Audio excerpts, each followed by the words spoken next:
Assalamualaikum warahmatullahi wabarakatuh. Sampurasun. Tepangkeun wasta abdi Reren Nurul Mutiah asal sakola ti SMA Negeri 10 Garut. Hamdan wa syukronillah, sholatu wassalamu ala rasulillah, amma ba'du. Girang pangajen anu kusim kuring dipihormat, oge teu hilap hadirin hadiroh rahimakumullah. Puji sinareng syukur urang sanggakeun ka Zat Illahi Robbi anu mana mantena parantos maparin ka urang sadaya mangrebu-rebu kanikmatan, utamana nikmat iman sareng Islam. Oge teu hilap sholawat piwah salam mugia tetep ngocor ngagolontor ka panutan alam nyatana habibana wa nabiyana wa rasulana Kanjeng Nabi Muhammad sallallahu alaihi wasallam. Kakula wargina, para sahabatna, tabiin tabiatna, turdugi ka urang sadaya salaku umat akhir zaman anu insyaallah turut tumut kana lengkah ajaran mantena. Amin ya Allah ya rabbal alamin.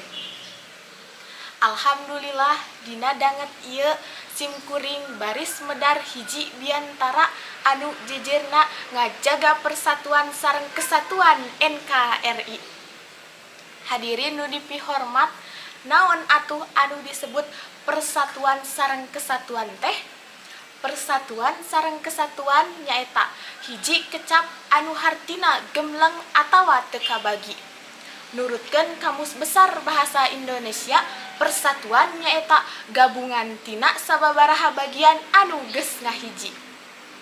Terus kumaha atuh cara urang ngajaga persatuan sareng kesatuan NKRI teh?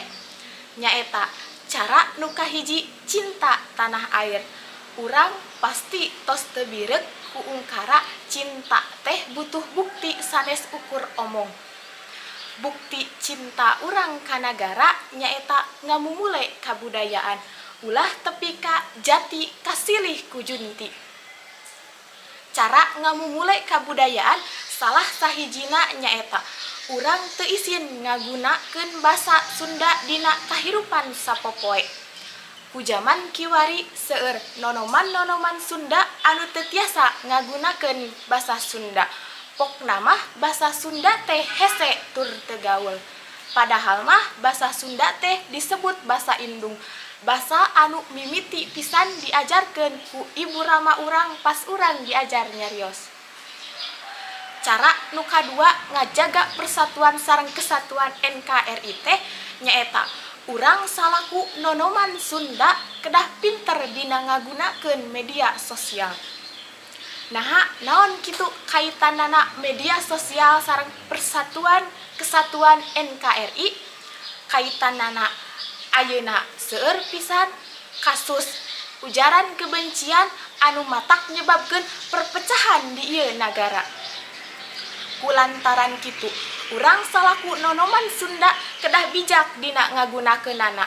Ulah kabawa ku sakaba-kaba nu nyebabkeun bancang pakewuh di ieu nagara. Urang kedah emut yen nagara urang teh gaduh semboyan Bhinneka Tunggal Ika anu hartosna berbeda-beda tetapi tetap satu jua. Sanajan beda-beda tetep ngahiji. Urang salaku nonoman Sunda kedah tiasa masihan contoh anu sae pikeun ngajaga persatuan sareng kasatuan ieu negara. Ki Hajar Dewantara pahlawan pendidikan miboga semboyan ing ngarso sung tulodo ing madya mangun karso tutwuri handayani. Dipayun jadi contoh di tengah ngiring ngawangun di tukang ngiring ngarojong.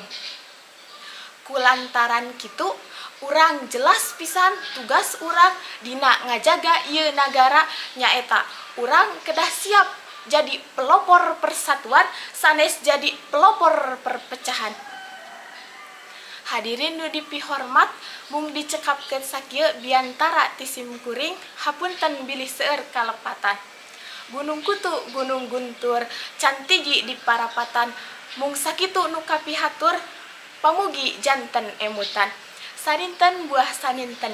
Ayana di parapatan hapunten abdi hapunten bilih seueur kalepatan. Akhiru kalam billahi pisabilil haq. Wassalamualaikum warahmatullahi wabarakatuh.